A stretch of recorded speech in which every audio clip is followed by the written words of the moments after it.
చాలా మంది ఇంట్రెస్ట్ చూపిస్తున్నారు జిప్సమ్ తో ప్లాస్టింగ్ చేయించుకోవడానికి. ఎందుకు అంత ట్రెండ్ అవుతోంది? ఎందుకు పీపుల్ అంతా దాని వెనకాలే పడుతున్నారు? మేడం, ఈ జిప్సమ్ ప్లాస్టింగ్ అనేది ఏంటంటే అంటే completely alternate for cement plastering madam.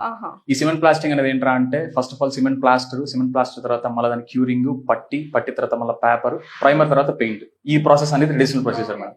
So ఈ జిప్సమ్ ప్లాస్టిక్ ఇన్వెన్షన్ వల్ల ఏంటంటే మనకు మిగిలేదు ఏంటంటే క్యూరింగ్ మిగులుతుంది, పట్టి మిగులుతుంది, పట్టి తర్వాత పేపర్ మిగులుతుంది.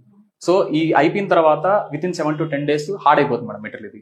దాని తర్వాత ఏంటంటే వితౌట్ పేపర్ ప్రైమరీస్ పెయింట్ వేసుకుని కస్టమర్ డెలివరీ ఇవ్వచ్చు. చేసిన తర్వాత పెయింట్ వేసే ముందు ఖర్చు ఎక్కువ అవుతుంది అని అంటున్నారు, ఏంటి మీ క్లారిటీ? లేదు మేడం, దీంట్లో ఏంటంటే డిఫరెంట్ గ్రేడ్స్ ఉంటాయి మేడం. మనం యూస్ చేసే గ్రేడ్ వచ్చి ఏంటంటే 200+ మెష్ గ్రేడ్. రెండోది ఏంటంటే మనకి దీంట్లో ఇంకొక టెక్నాలజీ యూస్ చేసి మెటీరియల్ ప్రిపేర్ చేస్తారు. EFB technology madam, ultra fine bubble technology అనేది యూస్ చేసి దీన్ని మేక్ చేస్తారు అనమాట. దానివల్ల మనకు అడ్వాంటేజ్ ఏంటంటే మనకు దీంట్లో ఉన్న వాయిడ్స్ వాటర్ లో మిక్స్ చేసిన తర్వాత వాయిడ్స్ అనేది రాదు మేడం. ఆ వాయిడ్స్ అనేది రాకపోవడం వల్ల మనకి ఏమవుతుందంటే బాండింగ్ గట్టిగా ఉంటుంది, ఫినిషింగ్ స్మూత్ గా ఉంటుంది. ఫినిషింగ్ మనకి ఎంత స్మూత్ గా ఉంటే పెయింట్ అనేది అంత తక్కువ ఖర్చు అవుతుంది మేడం.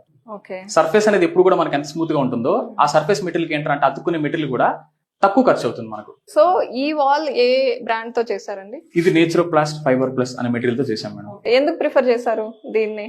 ఇది అల్ట్రా ఫైన్ బబుల్ ఇప్పుడున్న దాంట్లో మేడం ఆల్రెడీ మేము 2.5 years నుంచి జిప్సమ్ ప్లాస్టర్ ఫీల్డ్ లో ఉన్నాం. కానీ ఈ ప్రోడక్ట్ తో మాత్రమే 1.5 year ట్రావెల్ చేస్తున్నాం.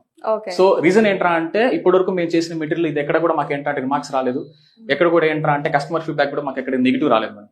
దీనికి ముందు కొన్ని ఎక్సైజెడ్ బ్రాండ్స్ చేసాం, కాకపోతే ఏంట్రా అంటే మాకు ఇంత ఫైన్ ఫినిష్ కానీ దాంట్లో కొన్ని ప్రాబ్లమ్స్ రావడం వదిలేయడం చాలా జరిగింది. సో జనరలీ ప్లాస్టింగ్ సిమెంట్ తో చేస్తే స్ట్రాంగ్ గా ఉంటుంది అనేది అందరి ఫీలింగ్. అది నిజమా కాదా? జిప్సమే బెస్టా? ఏంటి డిఫరెన్స్? మీరు దీని గురించి మీరు కావాలనుకుంటే మీరు మమ్మల్ని స్ట్రైట్ గా క్వశ్చన్ అడగాల్సి అవసరం లేదు. యాక్చువల్గా ప్రతి ఒక్కరు ఇప్పుడు స్మార్ట్ ఫోన్స్ వాడుకుంటారు. Which plastic is best, either gypsum or cement plastering answer అదే చూపిస్తుంది.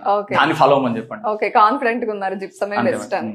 సో ఒకవేళ ఇలా ఫైన్ క్వాలిటీ కాకపోతే వేరే ఏదైనా లో క్వాలిటీ జిప్సమ్ వాడితే ఎలాంటి ప్రాబ్లమ్స్ ఫేస్ చేస్తారు? Depends on site madam. వాళ్ళు చేసిన ప్రొసీజర్ ని బట్టి, వాళ్ళు చేసిన మిక్చర్ ని బట్టి ప్రాబ్లమ్స్ అరేజ్ అవుతూ ఉంటాయి. రెండోది ఏంటంటే పీల్ ఆఫ్ అవడం ఉంటుంది. రెండోది ఏంటంటే హార్డ్నెస్ రావడము, రెండోది ఏంటంటే హార్డ్ అవ్వకపోవడము, ఇట్లా చాలా ఉంటాయి మేడం. ఓకే, హార్డ్ కూడా అవ్వదు వాల్ కొన్నిసార్లు.